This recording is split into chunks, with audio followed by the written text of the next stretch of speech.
அகஸ்தியர் துவங்கி நக்கீரர், ஔவையார், அருணகிரிநாதர், குமரகுருபரர், முத்துசுவாமி தீட்சிதர், பாம்பன் சுவாமிகள் மற்றும் நம் சமகாலத்தவரான திருமுருக கிருபானந்த வாரியார் வரை அனைவரையும் முருகனடியார்கள் என்று திருநாமம் சூட்டி அழகு பார்க்கும் நாம், முருகனால் 12 வயதிலேயே ஆட்கொள்ளப்பட்டு அவரது திருவுருவ காட்சி கிடைக்கப்பெற்று அந்த முருகன் மேல் தீராத பக்தியும் காதலும் கொண்டு விளங்கிய வள்ளலார் ராமலிங்க பெருமானாரை அந்த பட்டியலில் சேர்க்க தவறிவிடுவது வேதனையான விஷயம்.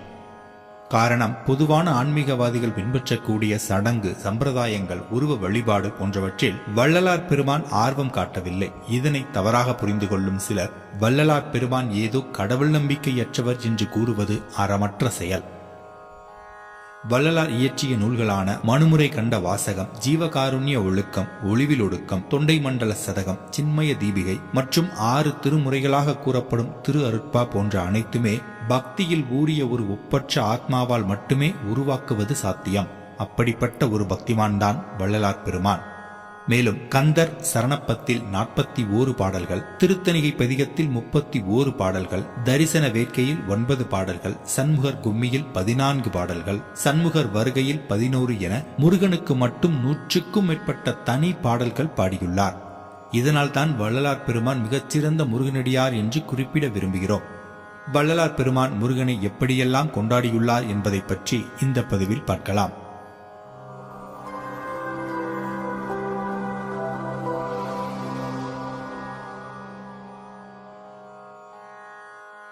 ஆடல் அரசன் கால் பதித்த தில்லைப்பதிக்கு வடமேற்கே மருவூர் என்ற ஊர் உண்டு.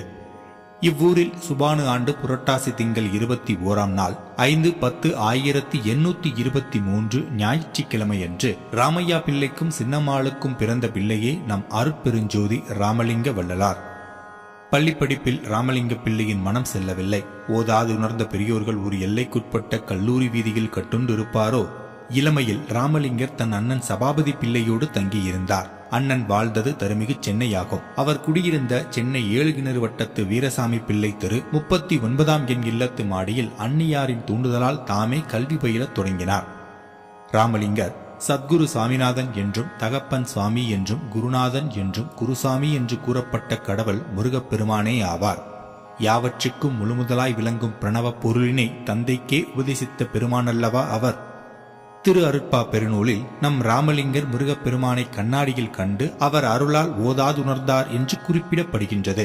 இதற்கு ஆசன சித்தி என்று பெயர். இப்படிப்பட்ட ஞானிகள் எந்த புத்தகங்களையும் கொண்டு தங்களின் ஞானத்தை வளர்த்துக் கொள்வதில்லை. தியானத்தில் அமர்ந்த நிலையில் இவ்வுலகில் இருக்கும் அனைத்து ஞானத்தையும் தங்களின் மூளைக்குள் பதிவிறக்கம் செய்து கொள்ளும் ஆற்றல் மிக்கவர்கள்.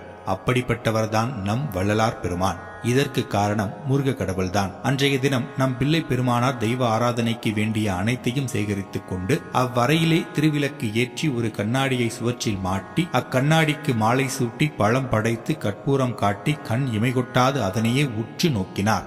அந்த வேளையில் வள்ளலாரின் பக்தியில் மகிழ்ந்த திருத்தணிகை கந்த பெருமான் தன் திருவுருவை அதனுள் காண்பித்தார். தணிகை மலை மீதுரையும் அணிகள் சேவர் குடியோனா முருகப் பெருமானை தன் முன் கண்டவுடன் ராமலிங்கரின் உள்ளம் பொங்கியது, களி நடமிட்டது, கவிதை மழை பொழிந்தது. அதில் உருவானதுதான் இந்த திருத்தணிகை பதிகங்கள்.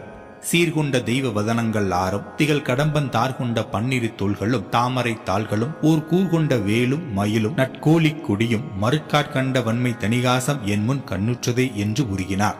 திருத்தணிகை வேலன்பால் அன்றிருந்து ஆறாத காதல் கொண்ட அடியவராய் ராமலிங்கர் ஆனார். எனவேதான் நன்னேனோ மகிழ்வினோடும் திருத்தணிகை மலை அதனை எண்ணி எஞ்சன் கண்ணே நீ அமர்ந்த எழில் கண்குளிரக் காணேனோ கண்டுவாரி உண்ணேனோ ஆனந்த கண்ணீர் கொண்டாடி உனக்காப்பா தொண்டு பண்ணேனோ நின் புகழை பாடேனோ வாயாரி பாவியேனே என்று பின்னாளில் மனம் கசிந்து பாடினார்.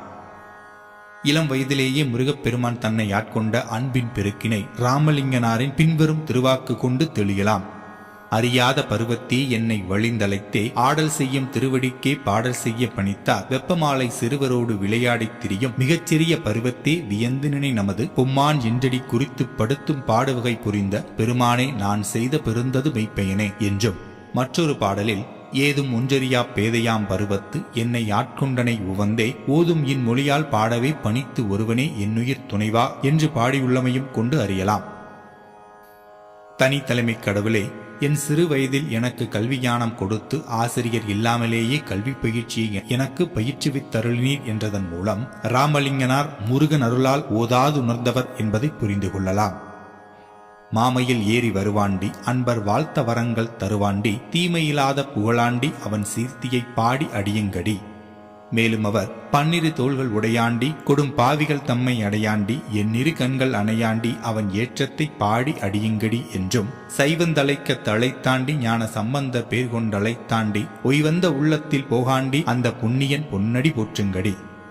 இவ்வாறு தமக்கு அருள் புரிந்த ஆறுமுகனை கும்மிப்பாடல் ஒன்றில் சிறப்புற கூறுகின்றார் ராமலிங்கர். மேலும் இந்த பாடலில் ஒரு முக்கிய கருத்துள்ளது. திருமுருகனே ஞானசம்பந்த பெருமானாக தோன்றினார் என்பது பெரியோர் கொள்கை. அருணகிரிநாதரின் கொள்கையும் அதுவே. ராமலிங்கரின் கொள்கையும் அருணகிரிநாதரை ஒட்டியே அமைந்திருப்பது என்பது மேலே கண்ட பாடல் வழி புலனாகும். ஷண்முகர் வருகையை இனி பாடும் பொழுது வாரும் வாரும் தெய்வ வடிவேல் முருகரை வள்ளி மணாலரே வாரும் புள்ளி மயிலேற வாரும் என்று மிடுக்காகவும் எடுப்பாகவும் கவிதை உணர்ந்துள்ளார் ராமலிங்கர்.